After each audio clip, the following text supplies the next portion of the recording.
guys, so this is round 3 of Charlotte Chess Center IM tournament. So I'm playing white here. This is round 3, and I'm playing Tianqi Wang. Now, a little bit about Tianqi. You know, a lot of times I know what my opponents play, but I have to do a better job of knowing, you know, what they have in norms wise and performances. That's something I really need to work on, because I probably would have played something different if I would have knew like what his stats was, if that makes sense. Enjoyed your video, Grunfeld from round 2. Let's go, Trout man, have Trout. Yo, I had like a little glitch there. Hope everything's good. All right, so have man, have Trout. Let's go, Trout. Yes, that's right. Did I hear Charlotte Chess Center? Charlotte Chess Center in the chat right now. Let's get hyped for them, y'all. Let's go. Charlotte Chess Center in the chat, just like that. We got Bird Trout, Trout man, half Trout in the building. Charlotte Chess Center. It's live. It's live, baby. It's live. So we are doing the analysis from round 3. Right. So if I would have knew ahead of time, who, you know, what his stats was, what like his decoration, what his accolades was, you would play something different. You will respect a little bit more. So, you know, we're gonna go into this analysis here. Tianqi Wang, by the way, didn't know he got all his norms. So the man already normed up. He already got exactly what he needs. He just needs the rating now to be an international master. So with that being said, he is an IM, quotation marks, we'll say that, right? He got the norms, he just don't have the rating. So this is not a man to play around with at all. You don't play around with a man like him. Like there's no, you just don't. You can't. So now let's see what happens, right? I got white. Okay, this is round 3. I play e4.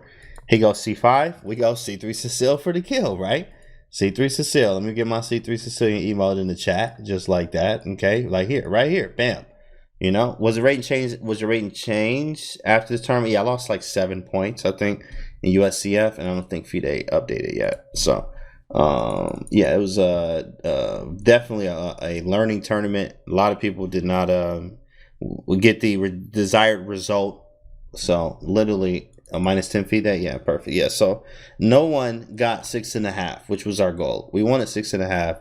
No one got it. So, you know, it was a tough tournament for everybody. But I know my next tournament is in Chicago Open in May. So I am studying up for that. So I'm getting ready, prepping. Me and my dad are going. So we're going down there. He's going to play in the under 1900 section. So he's going to try to clean up shop. He pushing like 2100 online. But, you know, there's always a few people just like you in every section. So he's not going to be the only one pushing like that. But I'll be in Chicago. You play National Open? I'll try to. I usually like to do every other month. So I don't like to go every single month, because the time you need to prep and analyze games and things like that, I think you should take a month off usually. Or not from playing, but at least playing in a tournament. You can't play every single month, but that is very strenuous and stuff like that. So, yeah, I like to do every other month. So we'll see, because my next one is in May. And then after that, July, which would be World Open.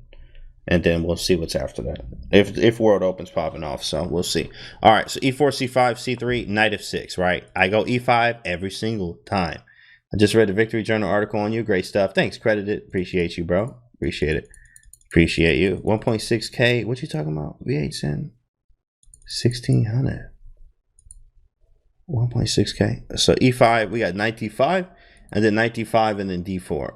So d4 is on the board here. I could play knight f3. Yo. Yeah, let's go. Bonus Bishop, thanks for gifting the sub over to Bridgeport. Mitch. Let's go. Oh, we got that many viewers. Oh, shout out to Chess TV, chess.com, pushing us up. Let's go. Let's go. Hello, everyone on chess.com. I'm analyzing round 3, Charlotte Chess Center IM tournament. Playing Tianqi Wang. The man already got 3 norms. He got 3 norms, right? He got 3 norms. All he needs is 2400, and the man is IM. So this is a big dog. Well, and one thing you should know is don't play stuff that you would not play against big dogs on big dogs. You know what I mean? Like you don't do that. So we're going to see what happens here. And I'll tell you about, you know, what we were thinking then and what we think now. If he takes, and you know, got a great center. Correct. Thanks for the follow, Killer Knight, 1982. So after d4, there's snap, snap. You also have knight f3, which is the more flexible move, which is the move order I choose now. I'm actually working with the GM coach now. That was in the GM section of the same tournament. Shout out to my coach, Tangy. What's good, bro? So, you know, knight f3 is the one we're working on now. It's the better one. It's the more flexible option. d4 is more committal. So I like d4 a lot, though. And I've been plurping with the engine, but I'm actually going to stick with knight f3 now due to the flexibility. What's up? What's going on, LJ Chess? What's good, bro? Thanks for the follow, Rusty. So after knight d5, this was fairly a quick game, guys. So I'm going to show you this too. So I played d4, takes, d6, okay, knight f3, knight c6, and knight to c3. So right here, let me back up right here. Let's go, Midnight Worms. Who are your GM coaches? Last year, I was working with Arthur Kogan. Shout out to Arthur. He taught me a lot. I learned so much from Arthur Kogan, bro. So much from Arthur Kogan. I learned about the Russian chess school. I learned about what you'd be fighting for, what you should play as a GM, which my new GM coach actually reiterated exactly what he was saying. So now I'm just like lasered in, you know, like, okay, my last coach said this, you saying this, I got to do that, right? So that's what I have to do on that. But yeah, it's been good, man. You know, Arthur Kogan, and my new one is Tangy Ringor. Missed it. This must have been a C3 Sicilian. Yeah, this is C3 Sicilian, right? Just prepping snacks for when I watch Godzilla vs. Kong tomorrow. Oh, it come out tomorrow? It come out tomorrow? What's today? Oh, it is March 31st. Do it come out tomorrow, bro? And Mortal Kombat coming out, bro. Yo, it's about to be super hype. I'm definitely watching both of those. But come out tomorrow?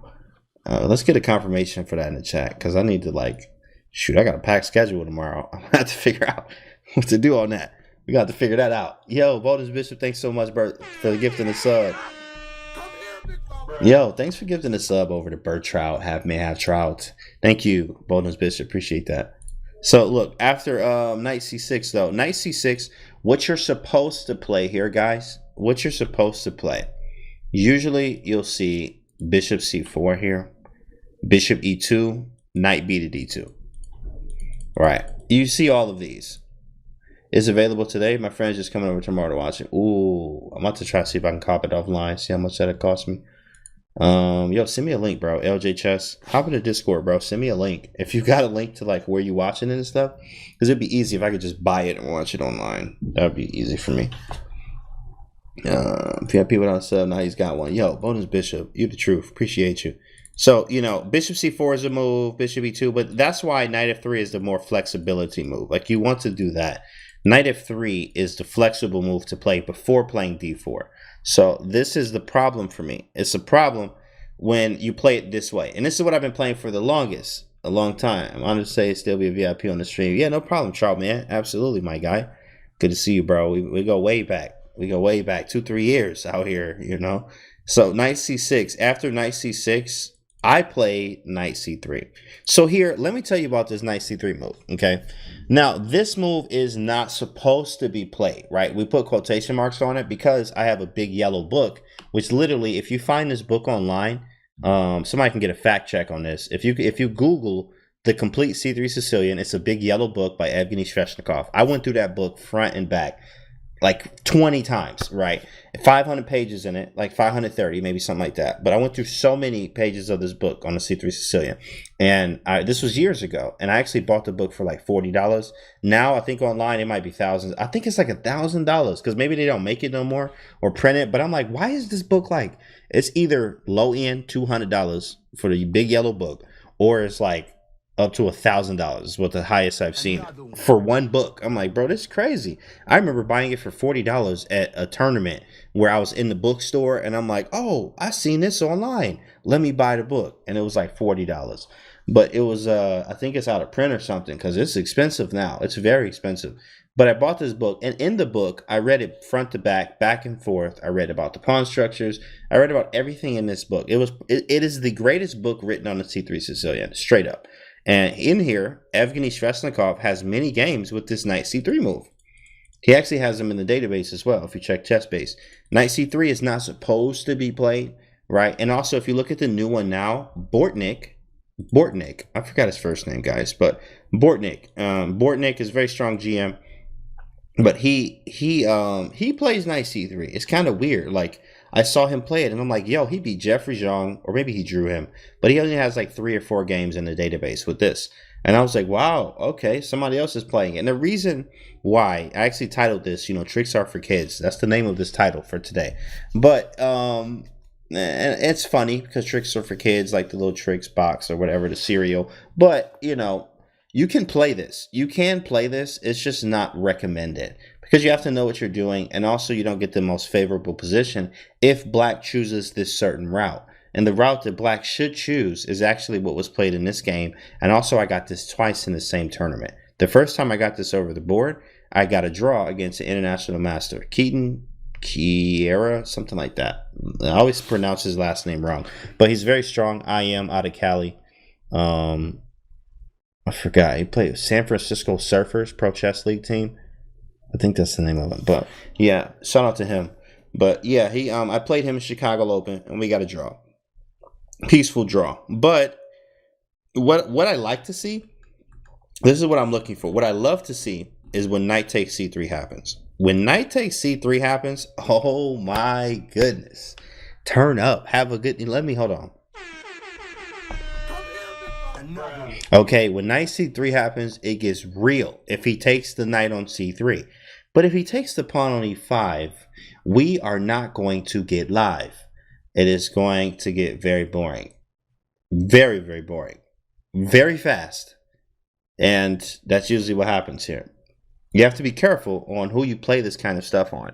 Now, beforehand, and tricks are for kids here. This is why I titled it that. I should have not went for this line both times in this tournament that I played this line in, against strong players like this. Like I just shouldn't have to get an advantage, hoping he takes on c3 when he can just take on e5. And that's exactly what he did. Thanks for the follow, Ephesians 9,000. 9,000, I appreciate you. So this gets very boring. I have many, many games, and I'm like 60-40. I might have a little bit more winning games than I do losing games in this position. Hey, Canty, the Tianki game. Yeah, this is the Tianki game right here. So, I'm telling people especially working with my new GM coach now too, Tanguy, we knight f3 anymore, guys. Right now, d4 is more committal. d4 is straight up committal, and it will give you the position like this. You will get this position, but, I'll play this in the blitz game now. I might play this in blitz and bullet, but that's it. When it comes to over the board, I will never play this over the board again. And it kind of sucks because I really want to play it, but the outcome of realistically the caliber of players I'm going to be playing, it's not going to be good because they're always going to go for the best line, which is d takes c5. Now, if they take on c3 once again, it's a wrap. They getting smacked around. I'm having the best day of my life. Kid in the candy store, whatever you want to call it. They blocking with their face left and right. So knight takes c3 is not a move. I mean, it is, but it's not the best by far. You getting smacked around. I got a lot of wins with knight takes c3. But d takes c5 is more like a 60-40.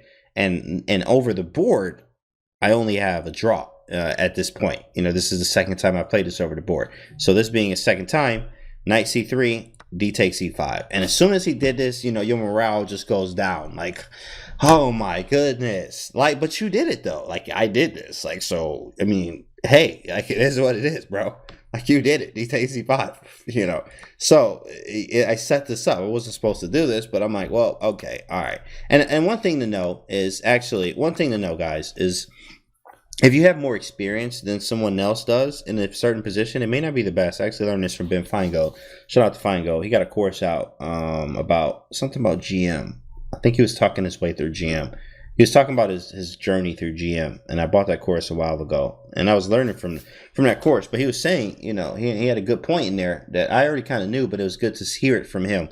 But it was talking about, like, you make sure, if you're playing something that isn't as good, but you know it better than your opponent does and the ins and outs of it, you should have actually a really good game. You should have, or, you could have a better game than you usually would if it was your first time in that situation. Like my opponent might be first time here, but me, I've played this a bunch of times, and I already read it in the C3 Sicilian book. Evgeny Sveshnikov himself has played this position in the book and it's in the database. And not only once, he played this like 7-8 times against GMs, strong GMs.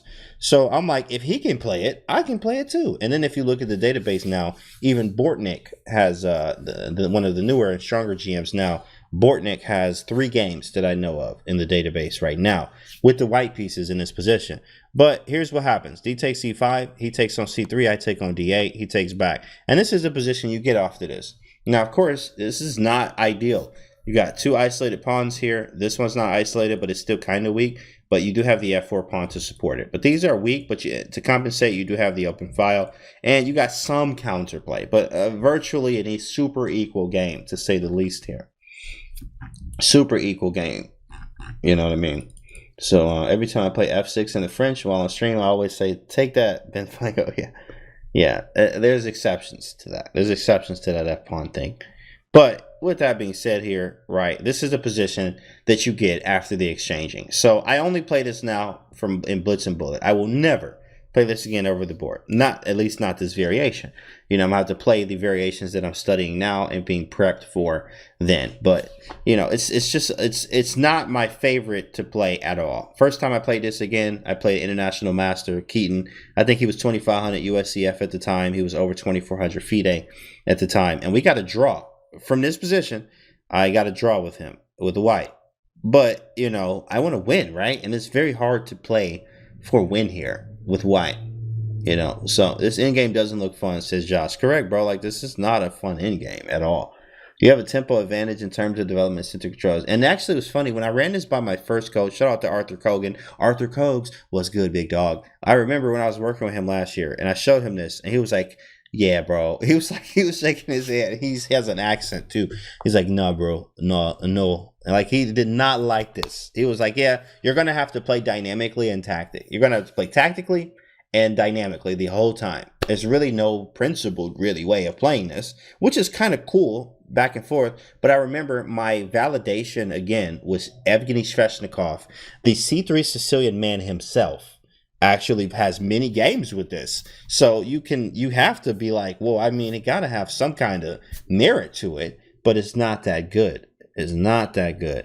And that's saying, yeah, for most any game. That's right, Josh. Yeah. What's your thoughts on the Rasalimo? That's one of the reasons why I don't like to play Streshnikov is because of the Rasalimo. Even if you look at Magnus's games, you're not Magnus, and there's ways that they can go that's different from what Magnus played or what Fabi played in that. You know, it's different. It's a hard one, bro. I'm not a fan of playing. I think playing it is probably, and you have to be a positional player too, though, because it's a straight positional opening, not many tactics as you'll be looking for. Thanks for the follow, bro. Murdad, appreciate it.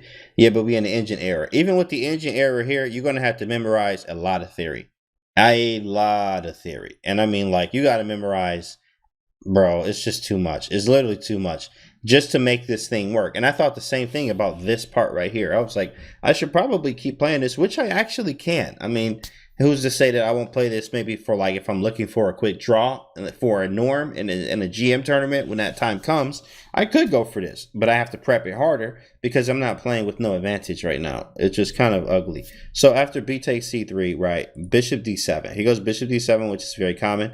I go knight D4, which is usually always the move because you just want to play F4. Plans for both sides is G6, bishop D7, playing F6, break up the pawn chain. Move the knight to C6 or E6, put a rook on C8, play B6 because rook B1 is annoying. Very simple. For white, usually you put the bishops on D3 or E2, sometimes C4. Put this bishop on E3. Let's go. Hey, Flex. Yo, appreciate you for the 6 months in advance. Wow. Credited line with 6 months in advance. I appreciate you for that. Yeah, that's a lot right there. I appreciate that love. 6 months in advance. So now knight D4 is on the board. And after knight D4, for white, you can play many ways. I've seen Bortnick play like rook G1, G3, F4. But honestly, guys, this is not what you're playing for.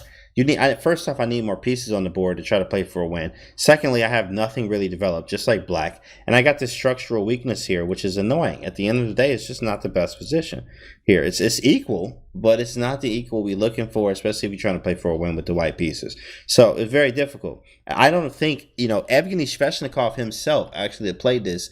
I don't think he has a win out of 7 games in the database with this. I think they were all draws. all of the games he played, and it was all 2600 GMs he was playing. But I think they were all draws in this position with white, all of them, which is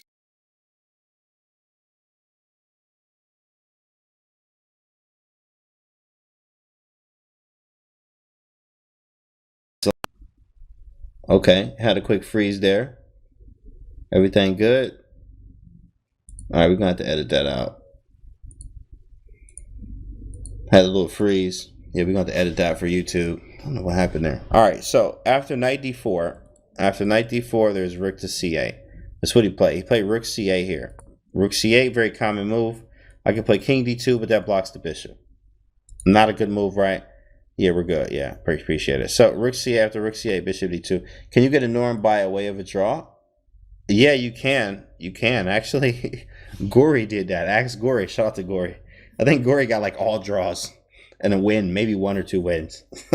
All draws, but still got a norm. But he got an IM norm in the GM section. So, but he already has, he has more norms than like you need. He got way more. You only need 3. He has double the amount. He got 6 norms.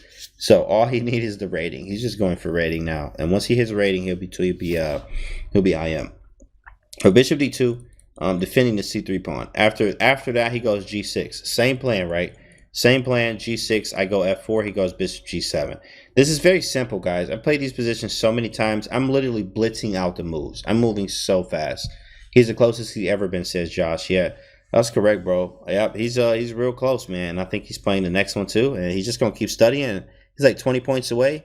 Shoot, I wouldn't go to Charlotte then, man. I would go somewhere where I can play some points and then maybe just like back out, you know, like just maybe take draws. Nah, but like, you know, 20 points? Jeez. I mean, all you need to do is like, man, you need to win like 5 games. 5 games, maybe less than that. Like, it depends on who you beating, but like, yo, you know, 9-round tournament, I'll take 5 and I'm out. Maybe withdraw. If it don't hurt, I'm out. I ain't trying to like, hold on, bro. Let me get them points. Bishop g7, rook b1, f6, take, bishop takes, and h4. So here, this position is very, it's equal, guys. It's literally equal, right? And after bishop takes f6, I play h4. h4 is one of the moves you can make, intending h5, especially if castling. So after h4, he played h5 himself, weakening g6, but he can always defend it very easily. So this is boring, guys. This is extremely boring against everything I like to play in chess. This is so boring. I'm literally like dreading, like sitting at the board like this, bro. One hand, the board look like, yo. Let's go. Yo, Dark Phoenix Fire with the 6 months in advance. Let's go.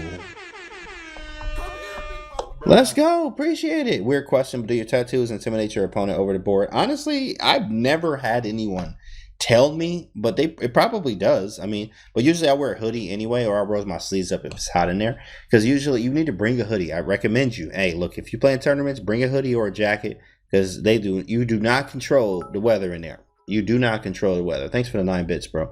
Rick, recount. You don't control the weather in there. So if it's cold, you're going to be in there shivering, trying to focus, and it's not going to be good for you. Thanks for the follow, Dark Phoenix Fire.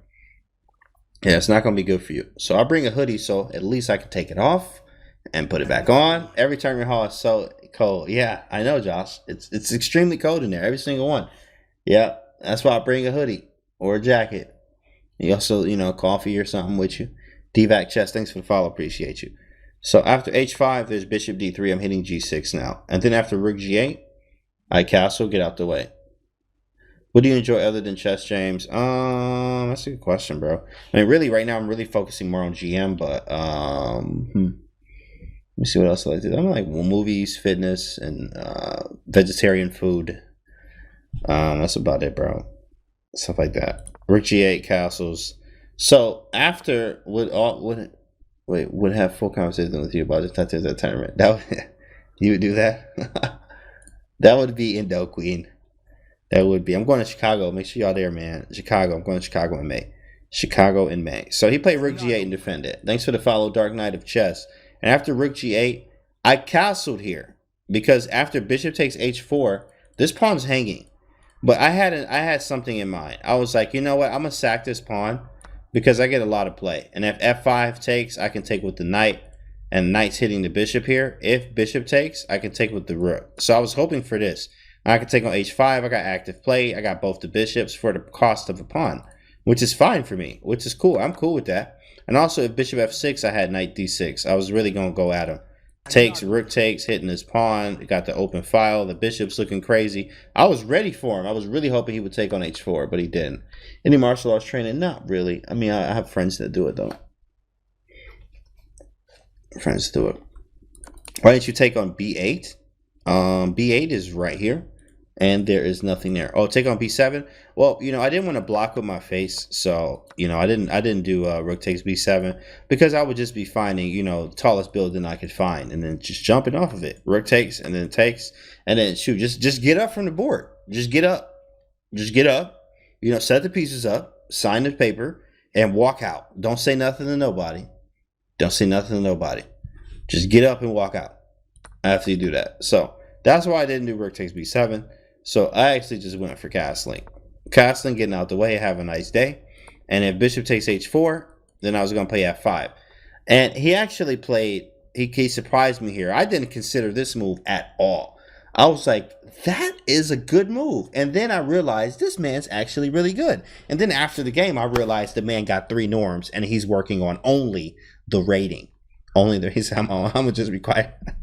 He said, only the rating, right? Oh man, we live. Let's go. What's up, Full Smooth? Yeah.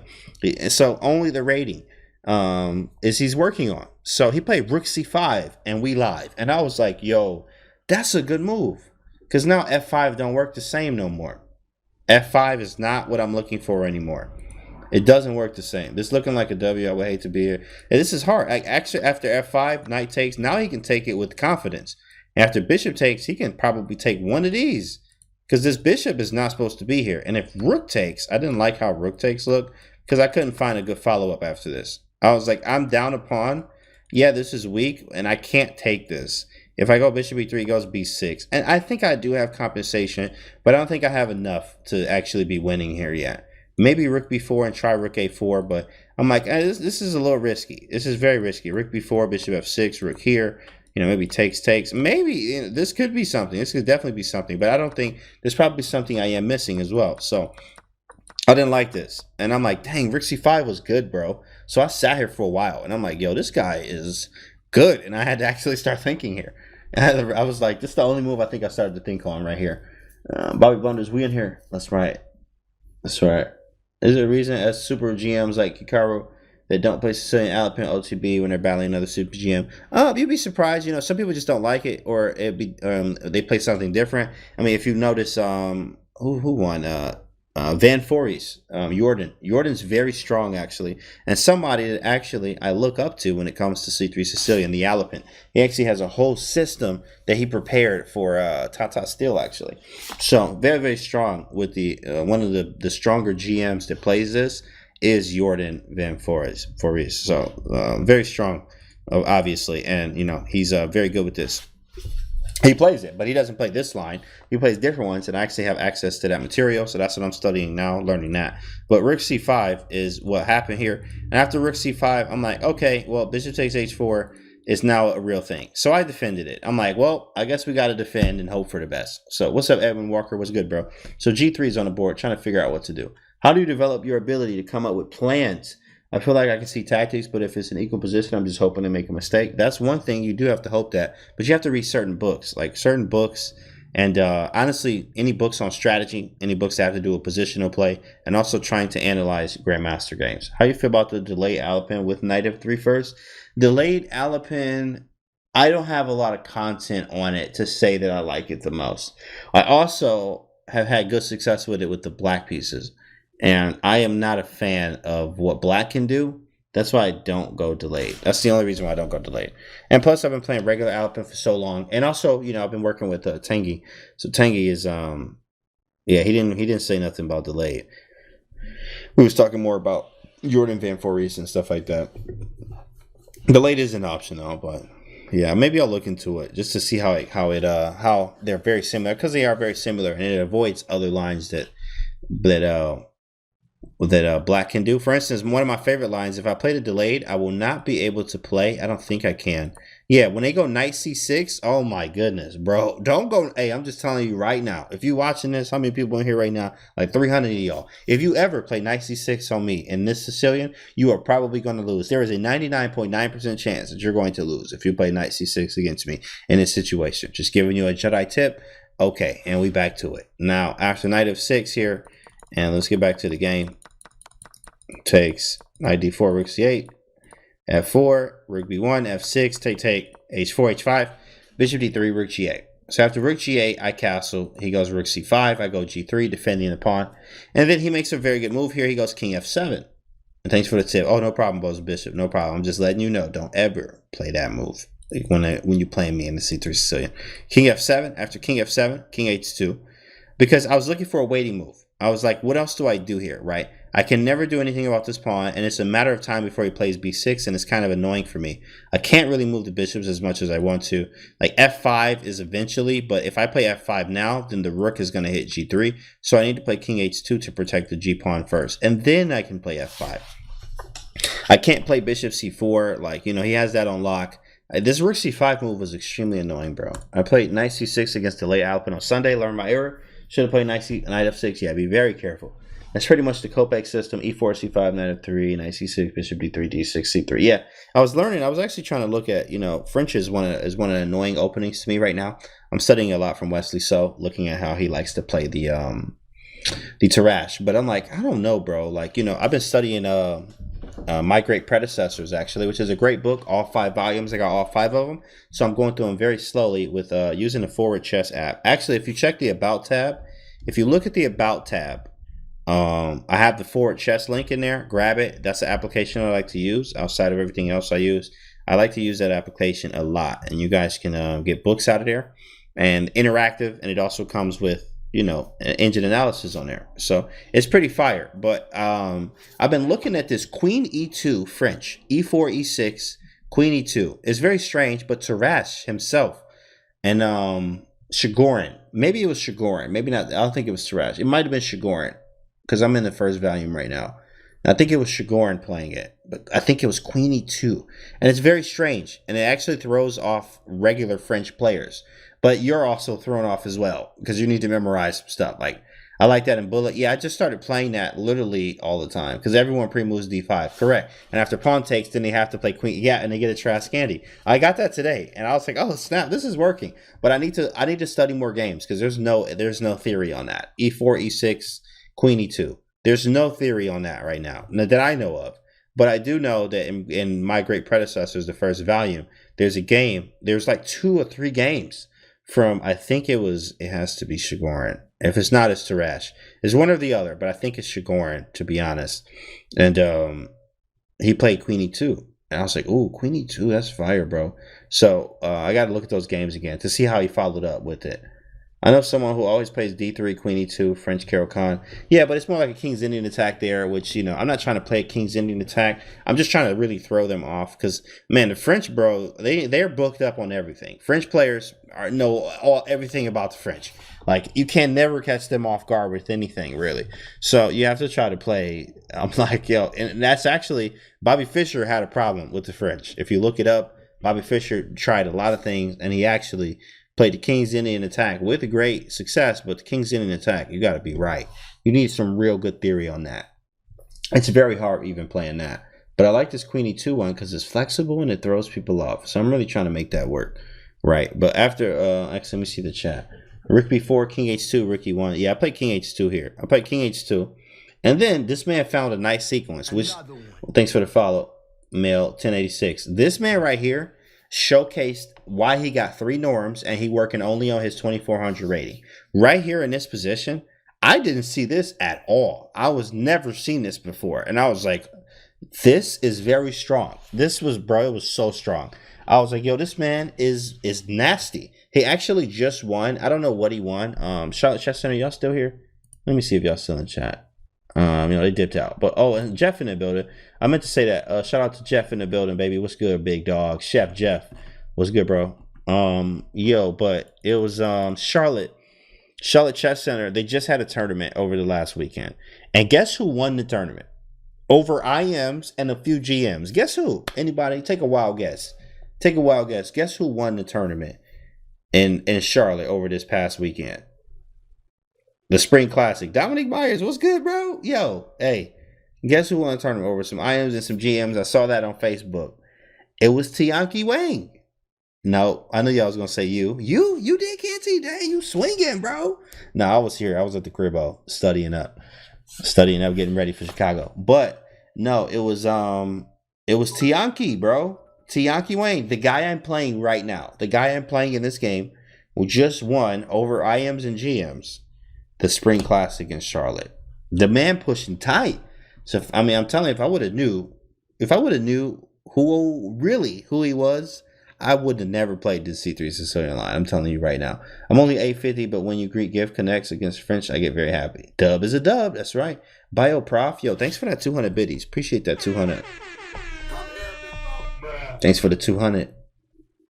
2-piece and a biscuit. Let's go. 18 points to go now. 18 points to go now. Oh, is that for him? Is that for him? King H2. After King H2, though, this is what Tianqi did. Now, can anyone find the combo? No one has seen the game already. Can anyone find the combo? Black to move. Now, he's not winning.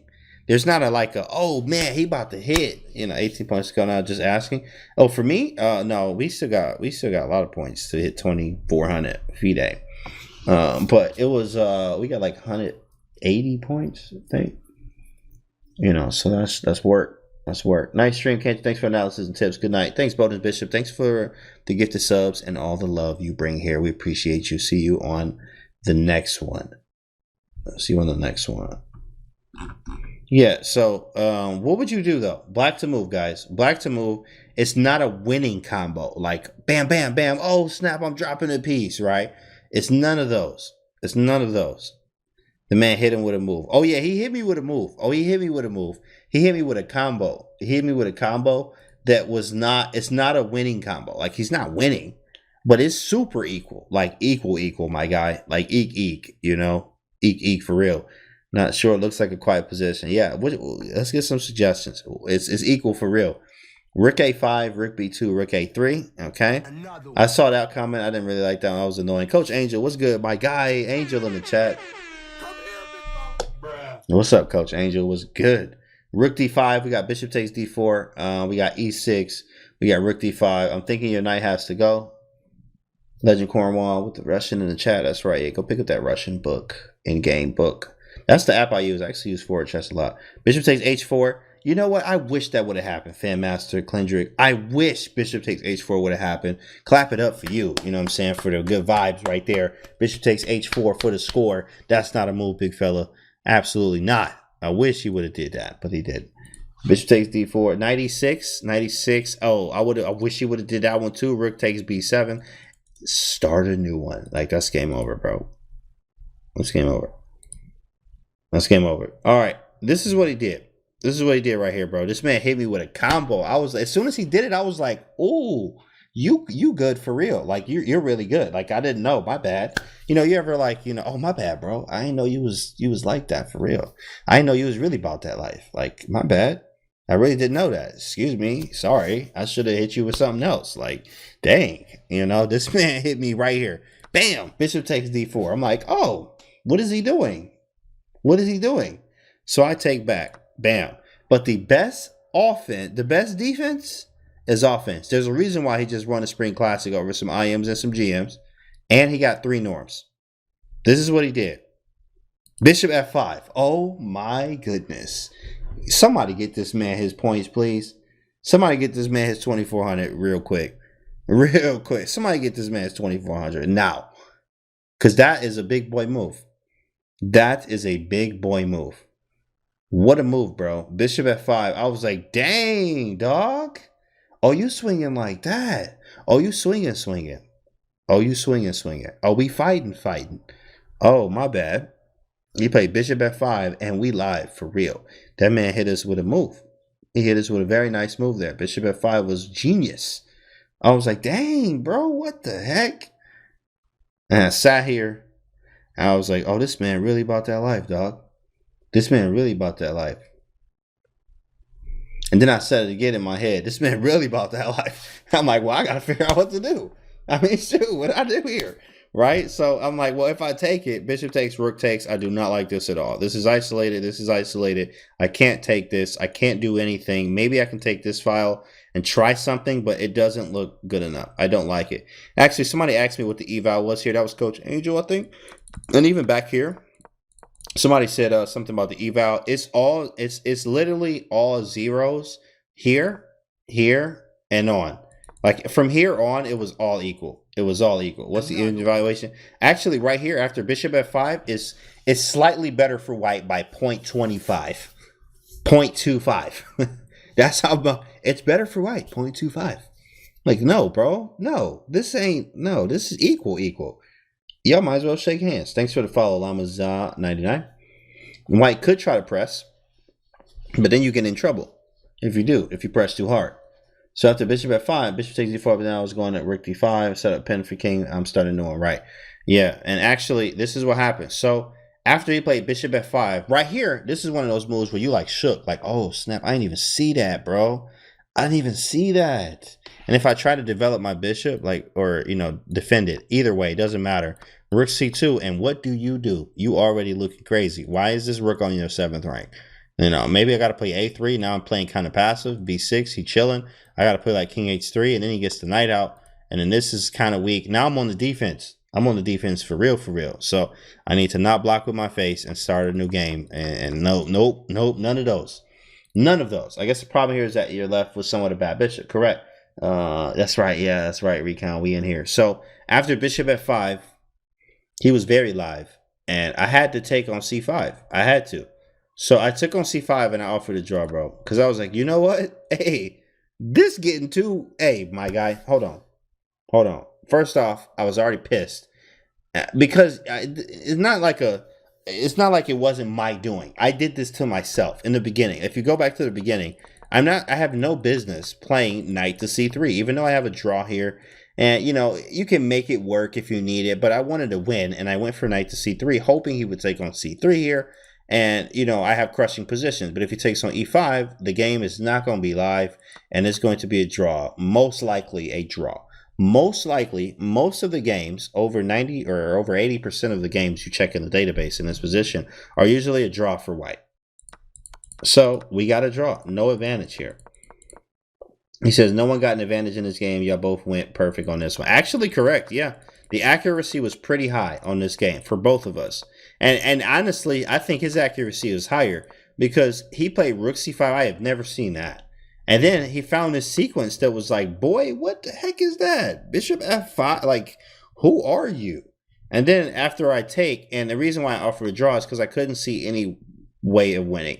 Because watch this. After d takes c5, this is what I saw in my head. Bishop takes, I go rook c1. He takes, and we got this, right? So let's say he tried king e6. This was my most accurate thing. And he actually took the draw. He took the draw, right? After I did d takes c5, or I took and offered a draw, and he took the draw. So the game ended in a draw. So I was like, cool, right? It wasn't wild at all. Absolutely. It was a very boring game. Absolutely. Midnight Wards, 100% boring. You can go to sleep. Probably the Berlin of the Roy Lopez was more accurate and more fun to watch than this game. It was extremely boring, absolutely boring. So with that being said, though, after here, takes, this is what I saw. So in my head, I calculated, and what he said to me, he was like, oh man, yeah, I took the draw because I couldn't find a defense to bishop a5. But I'm like, nah, bro, you had a defense. That's what I was thinking. And I didn't say that to him, but I saw this line. After bishop a5, I'm going to hit this knight and take on b7. That's the goal here. And then there's one move he can make that I'm okay. Oh, knight c6, right? Knight c6 hits the bishop. Because if I take on b7, he's going to take my bishop. So, we'll look at this cool move. Bishop c7, stopping rook b8, still hitting b7 at the same time. But then, and he missed this. And this is what I saw in my head. I remember calculating this, and I was like, well, one thing for, like, I know one thing, shoot, my endgame, fire. My endgame pretty fire. Because I was able to see this in my head. My endgame is getting much better. Knight c6, bishop c7, king d7. Correct, from Josh. Josh, absolutely. Josh is an in-game wizard. So after bishop here, this is correct. King d7. And I cannot take on b7 because he has king c8. And I saw this. So I offered a draw because I was like, shoot, I don't see the bishop a5 idea is not going to work if he's able to find this. But then he told me he couldn't find a defense. He was like, yeah, I couldn't find a defense to the, and I'm like, well, I did. Like, I did, bro. And the reason why is because, you know, bishop c7, king d7, like I'm actually trapped, and like this doesn't feel that good. This probably is a draw, but like I am too close for comfort. Like, you know, this is not comfortable at all. These are kind of weak. I might be able to pick these up, but I am not the one playing for a win by far. A pretty ugly game, actually. So, you know, a learning lesson here from this whole tournament, because I actually have another game that we're going to cover in another round that I played this exact same thing. You know, so we just have to, you can't do this anymore. You have to only do it in blitz and bullet. That's the only time you can get away with this knight c3 move. Other than that, I now have to play the different ways of playing, which is now the most flexible option after e5 is knight f3, knight d5, knight f3, which is more flexible. So now I'm going to stick to the bishop c4 lines. I also have a new g3 line that's implemented after taking on d6, playing bishop g2, castling, playing d4 in a lot of lines. Knight takes d4, playing c4, knight to c3 comes into play, queen takes d4. It's a nasty line. It's very nice, and I know it much better now than I would play this knight c3 stuff anymore, because literally this is why I titled, you know, I'm going to put this on YouTube. Make sure you subscribe to my YouTube channel right there in the chat, my YouTube channel, and the Discord right here. But on I put on the title is going to be what's the title? Tricks are for kids, because that's exactly what I was thinking about. I was literally playing for tricks here. Knight c3. If he takes, it's a wrap. Just like that. It's a wrap. Get the man off the board. Send the stretcher to his address. We got it on file. Right? It's going to be nasty. But he didn't take it. And both times, every time I got this over the board, they have taken on e5, and it didn't get live. And it was very boring as we was snoring. Snap, takes, and it's just boring. It's boring chess. Extremely boring. Extremely boring. And we ended in a draw. And it actually drew right here. I took on c5. I offered a draw. He took it right here. And that was it. But I remember this line here. I was like, oh, snap. And I thought king d7, which was good. So maybe I have to like check him or something. But right here, even the evaluation right now says it's super equal. It's all zeros right now. My best move was actually rook b3, king g2, or king h3. These were not options for me at all. I'm trying to always play active. I really thought I was going to be able to get away with bishop a5. And he didn't like this either. He didn't like bishop a5. But again, I think he missed the sequence here. Here, he missed that king d7 runs into king c8 if rook takes b7. That's what he missed. Very good analysis. I'm learning from every stream. Let's get it, my Night Wards. Let's get it. If he blocked with his king, could you give your bishop for his rook? What you talking about? We're at king d? If he blocked with the king. What was he blocking with the king? Could you get a bishop for his rook? Yeah, I don't know what move that is. I hate the feeling when you get to play the opening and you play the move that is just going to make you lose the initiative to play. Yeah, it's very annoying, dog. I'm like, well, I can't play this anymore. Even Evgeny Sveshnikov got games in the database. Bortnik got games in the database. But me? Oh, no. I'm going to give myself something where I have a bigger advantage when I'm playing these games. Unless I'm okay with a draw right then, or I actually need a draw. You know, like need one. Then, you know, you could play. But even then, you still should play something aggressive so you have the chance to maybe even win the game. But you could take a draw if you really need it. As opposed to like here, you're playing almost for a draw in a way. Because you're not playing for much. Like it's very hard. And I got some wins with this, but OTB, man, this is a very hard opening to play over the board. So we'll not be playing it in this move order, this variation anymore. And this right here, thanks for the follow, Violet Kiddo 64. This right here is round 3 of the Charlotte IM tournament. And you know, we'll do round 4 very soon. Probably on the next stream will be round 4.